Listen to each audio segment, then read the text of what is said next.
শারদীয় দুর্গাপূজা 2025 উপলক্ষে আইনশৃঙ্খলা রক্ষাসহ নিরাপত্তা প্রদানের লক্ষ্যে র্যাব ফোর্সেস অন্যান্য আইনশৃঙ্খলা রক্ষাকারী বাহিনীর সাথে সমন্বয় করে কাজ করে যাচ্ছে।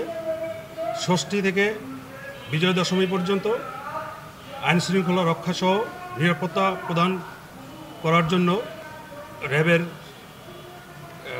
পক্ষ থেকে সারা দেশে অতিরিক্ত ফোর্স মোতায়েন সহ বিশেষ এবং নিয়মিত টহল সহ নিরাপত্তা ব্যবস্থা, সাদা পোশাকে নিরাপত্তা ব্যবস্থা জোরদার করা হয়েছে। শুধু পূজা নয়, এটি বাঙালির সম্প্রীতি ও ঐতিহ্যের প্রতীক।